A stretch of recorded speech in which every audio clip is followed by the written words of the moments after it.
Nous sommes aujourd'hui le jeudi 5 janvier 2017. Aujourd'hui, j'ai changé mon plan de départ. J'étais partie pour aller au bois de Vincennes. Mais en même temps, étant donné la menace d'attaque chimique sur l'Europe, par ISIS, par l'ennemi, on va dire, selon un texte qui a été rappelé sur le site de Michel Dastier de la Vigerie, voilà. Et ce sont des observations officielles ou officieuses, mais en tout cas rattachées à de l'officiel. Il y a toujours des personnes qui sont chargées quand même de veiller sur le plan humain. Voilà, nous veillons sur le plan spirituel.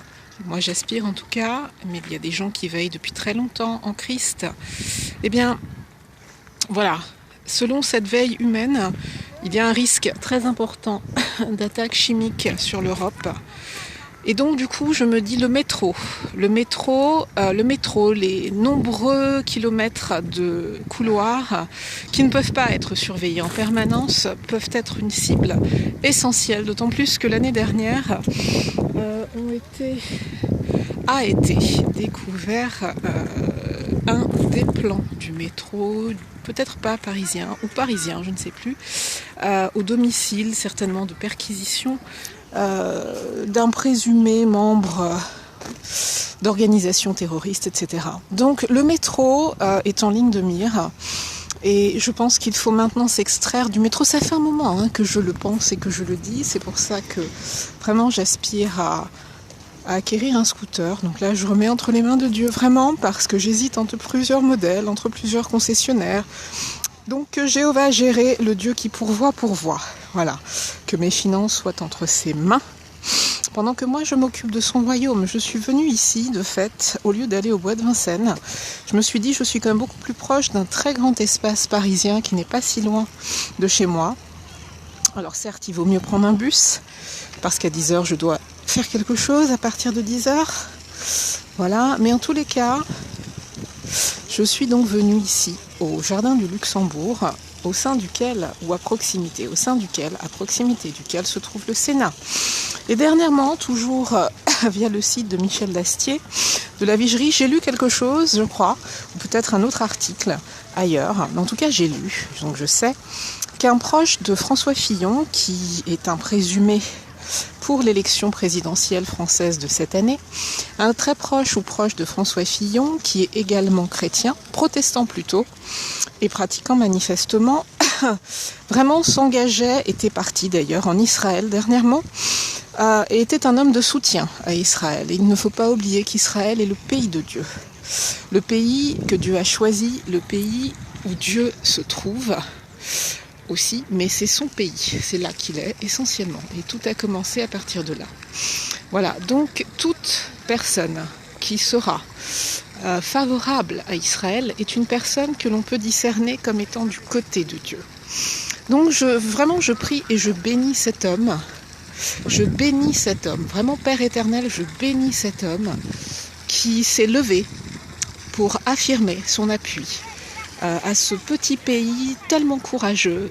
Pareil, sur le site de Michel Dastier de la Vigerie, il y a un article sur Israël qui m'a beaucoup touchée parce qu'on y voit bien ce petit pays qui a été tellement agressé de foi, qui est tellement resté debout à chaque fois et qui n'est pas détruit malgré tout ça. Et ça me plaît beaucoup, cette idée de résistance. Donc Seigneur, vraiment merci à la France, pays où tu m'as placé, où je suis née. Merci à ce pays, Seigneur, en son sein, donc de disposer d'hommes chrétiens et de femmes chrétiennes qui œuvrent au plus haut niveau de l'État, au niveau du Sénat ici, aujourd'hui, pour ma pensée. Donc j'ai oublié le nom de cet homme, mais je te le remets, et vraiment Seigneur, que son esprit s'ouvre.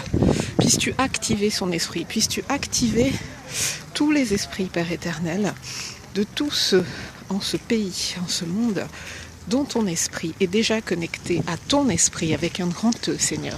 Que ton esprit overflow, comme le disait cette chanson d'Elevation Worship hier, overflow in this place, vraiment déborde dans ce lieu, vraiment déborde dans ce lieu, tombe, Seigneur, sur tes enfants, particulièrement peut-être sur la jeunesse, vraiment que cette jeunesse ressente et ouvre son esprit à ton esprit, Seigneur. Et que vraiment, de là découle, comme le sang de Christ qui a coulé par ses meurtrissures pour nous justifier, que là découle tout ce que tu as prévu, toute cette onction de grâce, Seigneur, toute cette onction de grâce éternelle.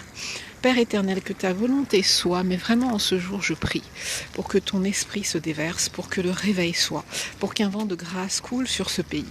Et si tu m'utilises pour que par la danse, par mes mouvements conduits par l'esprit, je participe à ce réveil de grâce pour ta gloire, merci Seigneur, je te dis que mon cœur soit ton cœur, que mes pensées soient tes pensées, que mes mains soient tes mains. Envoie-moi, Seigneur, que mon corps soit ton corps, que mon corps, mon âme et mon esprit t'appartiennent complètement. Et utilise-moi vraiment comme un vase d'honneur, Père éternel. Utilise-moi vraiment comme un vase d'honneur, Père éternel. Et permets que ta volonté se fasse à travers moi, à travers tous tes enfants dans ce pays. Active leur esprit, active ton esprit en eux, Seigneur, en leur esprit. Et permets que le corps se lève. Et active ton corps et sers-toi de nous, de chacun d'entre nous. Permets que chacun de tes enfants sorte du faux dans lequel ils ronronnent. Que tous ceux qui sont dans des églises où finalement on les pousse à rester inertes, à rester inactifs, à rester dans des choses qui ne correspondent peut-être pas, Seigneur, à ce temps. Il est temps d'aller vers les nations. Il est temps d'ouvrir. Tu nous as envoyés vers les nations pour faire des disciples, Seigneur. Car j'ai bien entendu que la terre était ébranlée, mais que tu n'avais pas tout décidé et que nous pouvions. J'ai oublié le terme. Je l'ai écrit. J'ai une vidéo de ça. J'ai enregistré ce que tu m'as dit. Mais en tous les cas, voilà, que nous pouvions épargner. Nous pouvons, nous tes enfants, épargner, et je crois vraiment que nous pouvons le faire par l'intercession, Père éternel, en intercédant, en mettant vraiment notre cœur tout entier, notre être tout entier dans l'intercession, dans la prière. Que nous soyons des sentinelles, que nous montions sur la muraille de protection, que nous levions le bouclier de la foi, tous ensemble dans le corps, parce que nous sommes l'Église, Seigneur, avec un grand E, et que l'Église, ce ne sont pas des murs. L'Église, c'est l'ensemble des chrétiens qui sont engagés avec toi, et que l'Esprit qu'il peut mouvoir. Voilà, et qui vraiment lui ont donné son cœur et sont prêts à dire, Seigneur, je t'appartiens, fais de moi ce que tu veux, je suis ta servante, je suis ton serviteur, utilise-moi aujourd'hui. Que ta volonté se fasse à travers moi aussi. Je suis à ta disposition, Père, je suis bien disposée. Prends-moi, utilise-moi, façonne-moi. Tu es le potier, je suis l'argile. Vraiment sanctifie, purifie, pardonne-moi encore tous mes péchés. Pardonne-moi des péchés passés avant ma conversion et des péchés postérieurs à ma conversion. Donne-moi la force, Seigneur, et le vouloir et le faire, de quitter tous ces pièges de l'ennemi, tous ces leurres de l'ennemi. L'ennemi nous tend des pièges, même à nous chrétiens qui sommes déjà informés, qui sommes déjà aguerris. Eh bien, tu tends des pièges. Permets, comme disait Thibaut, que dans ce grand jeu de loi du monde dans lequel nous sommes, nous évitions les cases dangereuses, les cases de prison, les cases de je ne sais quoi. Ces cases noires, Père, vraiment, sois celui, par son esprit, avec un grand E, qui nous guide et qui nous fait sentir par le discernement, là, non, là, oui, qui nous permet de discerner le vrai grain, le bon grain de l'ivraie.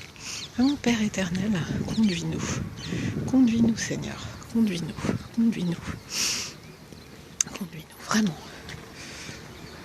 vraiment à la repentance, vraiment, parce que c'est la chose principale, que la révélation que tu nous accordes par ton esprit, qui touche notre esprit, que la révélation nous permette de sentir au plus profond de notre cœur le mal que nous t'avons fait en te désobéissant. Depuis nos ancêtres Adam et Ève qui ont fait le choix d'écouter le serpent, parce qu'ils avaient un désir de puissance. Quand le diable, sous la forme du serpent, est venu dire à Ève d'abord, Dieu a-t-il vraiment dit ? Alors que manifestement elle était là et qu'elle l'a entendu, comment ça, Dieu a-t-il vraiment dit ? Oui, Dieu a vraiment dit. Voilà, dans un premier temps, elle lui a dit, voilà, Dieu a dit ça. Et le serpent a continué à l'attaquer. Et il lui a dit que vous ne mourrez pas, en gros, mais que Dieu ne veut pas que vous soyez comme lui et que vous connaissiez le bien et le mal et que vous ouvriez votre intelligence. Donc elle a le serpent a immiscé en Ève cette idée que Dieu pouvait cacher ses desseins, pouvait être un hypocrite, qu'il pouvait vouloir son intérêt personnel et sa puissance personnelle au détriment de l'homme qu'il avait créé. Alors, et elle a cru en ça. Et quand il a parlé d'ouvrir l'intelligence, elle avait l'ambition d'ouvrir son intelligence, mais Dieu avait prévu tout ça avec lui. Sauf que là, en écoutant le serpent, elle a voulu ouvrir son intelligence, mais sans Dieu. Et depuis, nous sommes séparés de Dieu. Depuis, Dieu s'est séparé de nous. Voilà, depuis, il l'avait dit, c'est écrit dans la Genèse, je crois que c'est vraiment dans le chapitre 2, il avait écrit, et il est écrit, le jour où vous mangerez du fruit de l'arbre, de la connaissance du bien et du mal, vous mourrez. C'était dit, et quand Dieu dit quelque chose, si cette chose arrive, elle doit s'accomplir. C'est-à-dire que même s'il a été très déçu, même s'il ne voulait pas, eh bien, puisqu'Adam et Ève ont choisi de lui désobéir et ils ont mangé ce fruit, ils devaient donc mourir spirituellement en se séparant de Dieu. Ils étaient connectés à Dieu. Et là, la séparation s'est faite. Donc pour avoir le contact avec Dieu, il faut faire quelque chose de particulier. Ça n'est pas donné. Par contre, ce qui a été donné à ce moment-là, c'est la mort. L'esprit de mort, l'esprit de péché, la loi du péché en nous. Bien. Et la mort physique aussi est intervenue. Nous étions créés pour être éternels au départ. Mais avec cet acte qui est un choix, Dieu nous a laissé le libre arbitre. Il aurait pu faire de nous des robots qui agissent à la baguette et qui suivent sa volonté sans pouvoir décider quoi que ce soit. Eh bien non. Non, Dieu nous a laissé par amour le libre choix, le libre arbitre. Et voilà ce que nous en avons fait. Voilà ce que nos ancêtres en ont fait. Mais il est écrit aussi dans sa parole que les enfants ne paieront plus pour les erreurs des pères et que les pères ne paieront plus non plus pour les erreurs des fils. Donc, nous avons la possibilité, et Dieu a conçu cette solution extraordinaire. La solution à ce qui s'est passé, c'est-à-dire son obligation de nous faire mourir, et physiquement et spirituellement, eh bien, il a conçu Jésus. Il a conçu Jésus. Il a conçu la croix. Et à la croix, Jésus est venu être ce qui existait auparavant, c'est-à-dire quand les hommes péchaient, ils devaient faire des sacrifices. Il devait y avoir du sang. Eh bien, Jésus est venu comme un agneau qui a été immolé. Et son sang qui a coulé nous a lavés. Il lave ceux qui choisissent de croire en cette solution, de croire que Dieu nous aime suffisamment pour avoir pensé à comment conjurer le sort, à comment réparer ce choix qui s'est fait tout simplement, et voilà. Et c'était pas son projet, et il nous aime, et ce n'est pas ce qu'il voulait pour nous. Il a conçu Jésus. Jésus est venu, Jésus est mort. Rendez-vous compte quand même. Un homme, Dieu est venu sous la forme d'un homme, avec ses fragilités, mais qui n'a jamais péché. Jésus est venu, et Jésus savait pourquoi il venait. Jésus savait qu'il allait souffrir. Jésus savait qu'il allait souffrir. Jésus savait qu'il allait mourir. Il a prévenu plusieurs fois ses disciples. Il le savait, ses disciples n'ont pas voulu le croire. Pierre notamment qui a dit « ça n'arrivera pas ». Et Jésus lui a dit « arrière de moi Satan, tes pensées ne sont pas mes pensées ». Parce qu'en fait, il fallait qu'il meure, il fallait qu'il boive cette coupe. Même si à un moment, Jésus a eu peur. Jésus a eu peur, il a senti le poids, il a réalisé l'horreur de ce qu'il allait devancer, de ce qu'il allait confronter. Et dans le jardin de Gethsémani, où il allait prier, il a dit « Père, éloigne cette coupe de moi ». Et puis, il s'est ravisé, il a dit « ta volonté, Seigneur, pas la mienne ». Et il a été se donner en sacrifice. Sans rien dire, il ne s'est pas défendu. Il aurait pu faire descendre tous les anges. Il aurait pu, mais c'était la volonté de Dieu qu'il meure pour nous. Rendez-vous compte de ça quand même. Rendez-vous compte de ça quand même, de cette solution qui est là. De cette solution qui a été tellement dure, tellement chère. Nous n'avons pas les moyens de payer le prix du sang de Christ. La seule chose que nous pouvons faire, c'est d'accepter cette grâce que Dieu nous fait, ce pardon que Dieu nous fait. Et en l'acceptant, c'est simplement en reconnaissant, en ayant cette révélation, en ayant notre cœur ouvert et en laissant l'Esprit de Dieu qui se meut partout, qui peut bouger partout, du verbe se mouvoir, se meut, qui bouge partout sur la terre, de venir nous toucher. Que notre libre arbitre soit Seigneur, viens, révèle-toi à moi. Même si vous ne croyez pas, allongez-vous et essayez vraiment faites le calme en vous.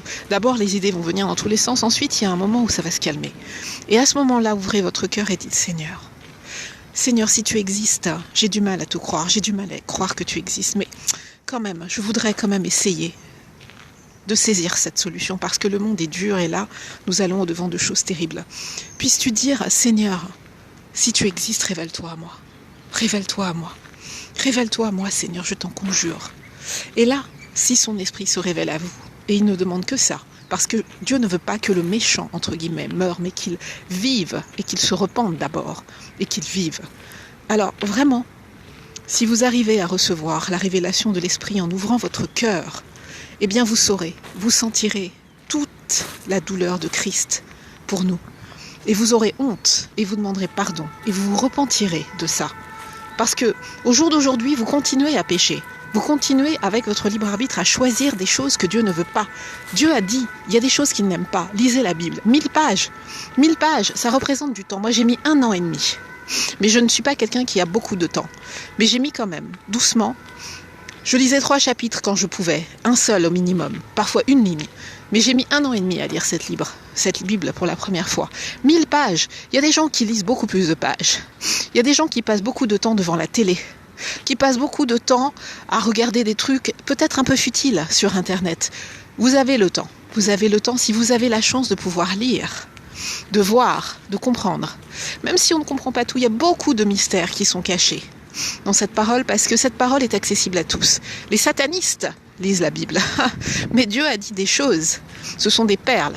Et pour les comprendre, comme il dit, que celui qui a des yeux, non, que celui qui a des oreilles entende.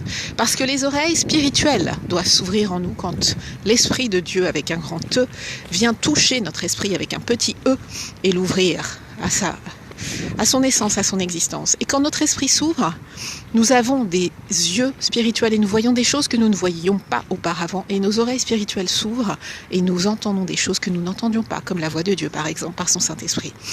Eh bien, vous comprendrez en lisant la Bible les choses que les satanistes ne peuvent pas comprendre. Et vous comprendrez le plan de Dieu. Et Dieu travaillera en vous. Parce que quand vous lirez sa parole, il rentrera en vous. Parce que la parole est Dieu, la parole est Jésus. C'est écrit plus ou moins. Mais quand vous lisez, c'est comme si vous buviez Dieu qui rentre à l'intérieur de vous et qui vous transforme et qui vous donne la force. Parce que par nos propres forces humaines, nous ne pouvons pas un ensemble de choses. Nous ne pouvons pas nous libérer du péché. Moi, j'ai été délivrée quand j'ai accepté Jésus dans ma vie, quand j'ai eu une révélation. Je savais que Dieu était une réalité. Je le savais. Il n'y avait pas besoin de discuter. C'était une évidence. C'était une évidence. Il y a une chanson d'Elevation Worship qui s'appelle Evidence. C'était une évidence, c'était une révélation. C'était évident, c'était clair. Il n'y avait pas besoin de me prouver par A plus B. J'étais convaincue, c'était une conviction interne forte. Eh bien, cette révélation m'a permis de dire oui Seigneur, tu es mon Sauveur. Je te reconnais, je te demande pardon pour le mal que j'ai fait, je te demande pardon pour tous mes péchés. Seigneur, aide-moi à ne plus commettre ces choses que tu n'aimes pas. Aide-moi à les connaître, aide-moi à avoir l'intuition de ce que tu n'aimes pas dans ce que je fais. Et donne-moi la force et la volonté et le pouvoir, le vouloir et le faire, de sortir de ces choses. Aide-moi à te suivre, à faire ta volonté, Seigneur. Que ta volonté soit ma volonté. Que mon cœur soit ton cœur. Tu avais un cœur de compassion pour les autres. Aimez-vous les uns les autres. Aimez votre prochain comme vous vous aimez vous-même. Alors voilà, c'est une direction, c'est une solution. Parce que les temps arrivent. Satan a conçu tout ce plan. Satan était jaloux de Dieu. Satan voulait être Dieu. Satan domine les royaumes de ce monde parce qu'il a tenté Jésus pendant 40 jours sur la montagne. Et il lui a dit, il l'a emmené devant les royaumes et les richesses de ce monde. Et il lui a dit, voilà, si tu les veux, prosterne-toi devant moi. Et Jésus, qui connaissait la parole de son Père, le testament de son Père, a dit, il n'y a qu'un seul Dieu et nous n'adorons que lui. Il a essayé, Satan a essayé de le tenter. Et à chaque fois, il lui a même dit, mais jette-toi, et ton Père enverra des anges pour que tes pieds ne heurtent pas la pierre. Et Jésus lui a dit qu'on ne devait pas tenter Dieu. Il connaissait la parole et les commandements de Dieu. Donc il a pu à chaque fois dire à Satan, il est écrit. Satan lui disait, il est écrit, et Jésus lui disait, il est écrit, car Satan connaît parfaitement la Bible aussi. Mais il peut jouer avec vous si vous ne la connaissez pas. Alors lisez ce livre. Quand on a un père et qu'il n'est plus là, qu'il n'est plus visible a priori, et qu'il nous laisse un testament, la moindre des choses, c'est de le lire. Nous avons un héritage. Il nous laisse quelque chose d'extraordinaire. Allez donc chercher quel est cet héritage, quelle est votre part. Ça me paraît logique, non? Alors au lieu d'aller donner du temps à des choses un peu vaines, excusez-moi de dire ça, allez ouvrir ce livre, prenez le temps, lisez ce livre, parcourez-le, comprenez. Il y a des parties qui vous parleront plus que d'autres. Il y a des parties qui seront exactement ce dont vous avez besoin pour votre vie. Mais c'est la solution, c'est la seule solution. Il n'y a pas d'autre solution que Jésus-Christ et son sacrifice que vous devez accepter, vous repentir et vouloir suivre le Seigneur et ensuite vous baptiser parce que c'est un commandement. Celui qui croira se baptisera. Baptisez-vous d'eau, faites-vous baptiser d'eau. Et à partir de là, si vous continuez à chercher la face de votre Père, si vous continuez à le prier, c'est une discussion avec son Père, la prière. Émettez et à un moment donné, le Saint-Esprit viendra habiter en vous. Nous sommes le temple du Saint-Esprit. Notre corps est le temple du Saint-Esprit. Arrêtez de le donner à la fornication que Dieu n'aime pas. Arrêtez de coucher avec des hommes et des femmes, voire autre chose, qui ne sont pas votre mari, avec lequel vous n'êtes pas lié par Dieu, que Dieu n'a pas validé pour vous, et au-dessus de qui Dieu met sa protection et son sceau. Sachez une chose, c'est que la sexualité, quand elle n'est pas pratiquée sous la protection de Dieu, c'est la sexualité du diable. Et il se déchaîne depuis longtemps avec ça. Aujourd'hui, tout est pousse au sexe, mais c'est le sexe du diable, et le diable est là pour égorger, dérober et détruire. Alors arrêtez de croire qu'avec la fornication, vous n'amenez pas la destruction dans votre vie. C'est la destruction. Dieu n'a jamais dit que le sexe était une mauvaise chose. Il dit au contraire, réjouis-toi avec la femme de ta jeunesse. Réjouis-toi. Donc Dieu n'est pas contre ces choses. Simplement avec la femme de ta jeunesse, avec ta femme. C'est tout. C'est pas compliqué. Voilà. Je pourrais encore parler longtemps, mais j'ai les mains à l'extérieur pour pouvoir filmer et il fait extrêmement froid. Et j'ai les doigts gelés. J'ai dansé pendant je ne sais pas combien de temps, peut-être pendant 3/4 d'heure. Donc maintenant, il est temps pour moi de retourner. J'ai des choses à faire. Voilà. Voyons là-bas, je ne sais plus si c'est le Panthéon, je crois que c'est le Panthéon. Parce que nous sommes dans le 5e arrondissement ici. Hein. C'est un très bel arrondissement. Très très bel arrondissement. J'ai beaucoup parlé, j'ai beaucoup prié.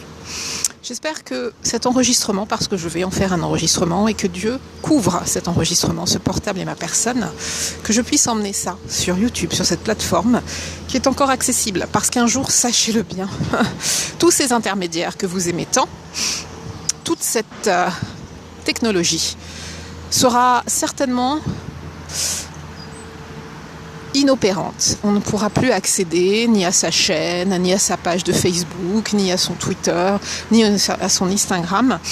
Gardez les choses à l'ancienne. Gardez les choses par vos propres moyens. C'est un conseil que je passe comme ça. Gardez les choses, mais en attendant, je vais mettre cette vidéo sur YouTube. Je la partagerai sur Facebook, je la partagerai sur un autre site sur lequel j'écris, sur Wix. C'est la page de Marida et le mail c'est Neunor Verseau. Alors en théorie, oui, c'est Neunor Verseau, tout accroché, un nœud marin, le nord, le point cardinal, le Verseau. Alors c'était à l'époque, je sais beaucoup d'astrologie, j'ai été délivrée, le signe du Verseau. Voilà, mais au-delà de l'astrologie, les valeurs du Verseau, c'est vraiment l'humanité. C'est la solidarité, sont des choses la fraternité sont des choses très positives. Voilà, donc je reprends, mais en dehors de l'intermédiaire de Satan et de son astrologie. Bien. Une nouvelle journée s'ouvre à nous. Nous avons le choix des armes. Faites le bon choix. Faites le bon choix. Choisissez la solution de Dieu à toutes ces choses qui vous heurtent, qui vous blessent, qui vous gênent. Nous sommes dans le monde, mais nous ne sommes pas du monde quand nous sommes chrétiens. Nous y sommes, mais notre esprit est en Christ. Nous sommes de nouvelles créatures, nous sommes dans ce monde. Dieu se charge pour nous des affaires du monde que nous sommes obligés de gérer, de traverser. L'argent, l'amour, voilà, toutes ces choses du monde, toutes ces obligations du monde, toutes ces contraintes du monde. Dieu les gère. La seule chose qu'il vous demande, c'est de vous occuper de son royaume et de faire sa volonté. Et il vous parlera. Quand son esprit sera en vous, il vous parlera. En tous les cas, sa volonté, c'est que vous le serviez. Pas comme des êtres serviles et bas, puisque Jésus est venu lui-même laver les pieds de ses disciples. Et que celui qui est le premier dans le ciel est venu s'abaisser, est venu être tondu, être frappé. Donc l'humilité est importante, pensez à ça. Je vais arrêter là. Que le Saint-Esprit soit, que le Saint-Esprit se déverse dans cette place, sur ce pays, sur cette ville. Le Sénat est devant moi, je crois, vraiment c'est le Sénat. Vraiment que tous ces hommes et toutes ces femmes qui humainement dirigent ce monde soient touchés par le Saint-Esprit. Soient touchés par le Saint-Esprit, que leur cœur soit touché par le Saint-Esprit. Et que ce pays, la France, où je suis née, que ce pays, la France, se mette sous le joug de Jésus-Christ. C'est un joug léger et lâche le fardeau, les fardeaux de l'ennemi. Que ce pays se lève, que ce pays se relève, que ce pays défende Israël, que ce pays se mette du bon côté. Nous sommes en guerre spirituelle, faites attention à vous, faites attention aux attaques chimiques, faites attention aux attentats, faites attention aux cases, faites attention aux pièges, il y en a partout. Demandez tous les jours à Dieu le discernement, demandez tous les jours à son esprit le discernement spirituel, pour que vous sachiez quel est le faux et quel est le vrai, quels sont vos amis, quels sont vos ennemis. À bientôt, et que le corps se relie d'une manière ou d'une autre, mais en local et en vérité. Adorons Dieu, aimons-le, remercions-le en esprit et en vérité. Très belle journée. Amen et gloire à lui pour des siècles et des siècles.